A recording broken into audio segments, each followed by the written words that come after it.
have just become a Nicu mom, this video is for you. I will give you some tips and share my experience so that you know what to expect. Hi, my name is Karyna and my baby went through Nicu. She was born at term but had troubles breathing. But if your baby is a preemie, don't click out because I'm sure that my tips will be helpful for you as well. So my baby girl was taken to a Nicu 1 hour away by ambulance because apparently our hospitals in our area don't have a Nicu.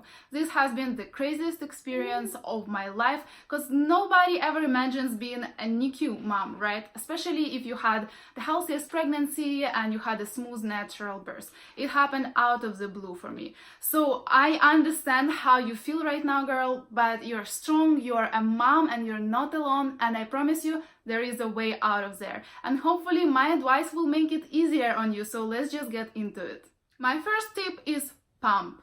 Pump around the clock, even if your baby is not allowed to eat just yet, pump. In Nicu, they told me to pump about every 3 hours, but it was not enough because obviously you have to mimic the feeding pattern of a newborn, and as we all know, newborns feed all the time. So I switched to pumping about every 1 to 2 hours, around the clock, at night as well. I would only take about 4-hour break to sleep. I hope you know how important the colostrum and breast milk are, and especially for baby in Nicu. I hope that's not even a question. So you want to jumpstart your lactation as soon as possible because sooner or later the doctor will let your baby eat, and you want to have enough colostrum saved for that because the portions the doctor usually prescribes are no joke. They are bigger than a usual amount of milk or colostrum your baby would eat, I guess because the baby is not feeling well, and that's the reason why they want them to have more milk. So you definitely want to make sure that the first thing that goes into your baby's stomach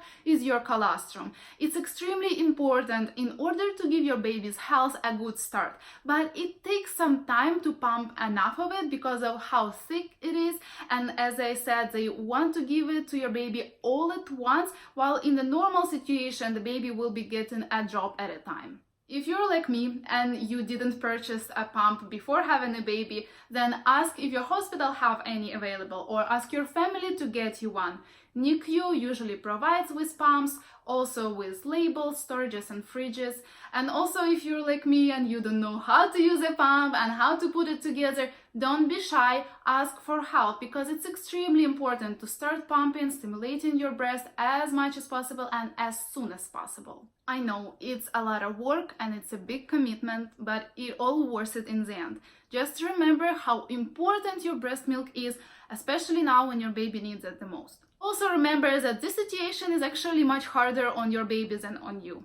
Although, don't beat yourself up if your baby will get an occasional supplemental formula feed, because as I said, those prescribed portions are huge, and if you didn't pump enough milk for the next feed, don't beat yourself up. Please, it does not mean that you are not able to provide for your baby. It does not mean that something is wrong with you.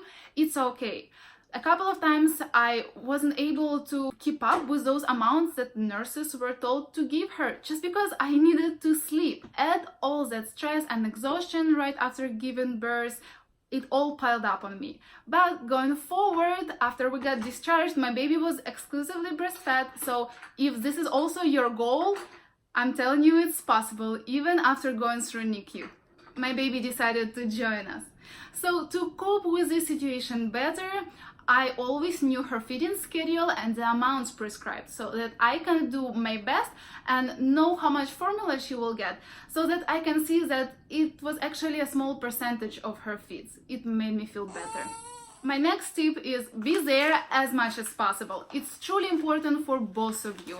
Even if you're not able to hold your baby, you can still hold her hand and just be near, talk to her. It will help your baby feel better, feel more secure, and know that her mom is there for her. And it will help you to produce the right hormones for lactation. In our hospital, we were allowed in there almost all the time. The only time we were not allowed during the shift changes at 6:30 a.m. and 6:30 p.m., total of 2 hours. The rest of the time, you or your partner can be with your baby. We were switching with my husband so that our baby has almost never been alone there. Me, I was also pumping in there. They provided me with a powerful pump and privacy. It felt pretty comfortable.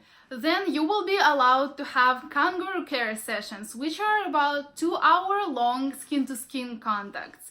That was so incredible to be able to hold her and feel her for the first time. Then my husband would take charge and I would go to sleep and know that she is not alone and she bonds with her daddy.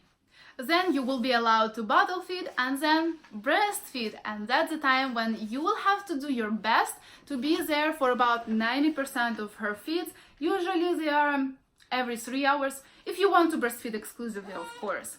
So if you're a new mom, I really recommend you to ask if there is a lactation consultant available in your hospital to check for the correct latch and ask a few more questions.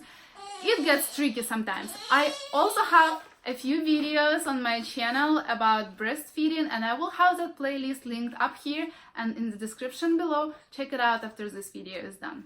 Another thing that I want you to know is that in order for them to discharge your baby from Nicu, they will want to see that he or she is able to take either a bottle or a breast for 24 hours straight, and you will have to choose.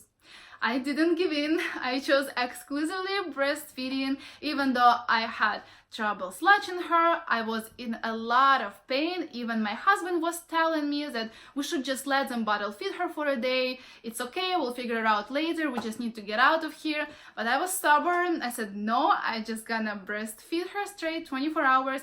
And I did it.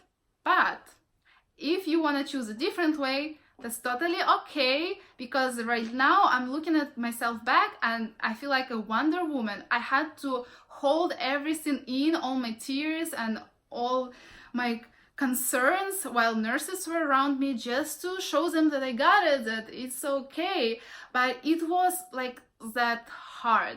And you know, even if you let them bottle feed your baby for a day, you can still switch for exclusively breastfeeding when you go home, if that's something you want to do, of course. It will be difficult either way, but in the end of the day, all that matters is your healthy baby at home with you.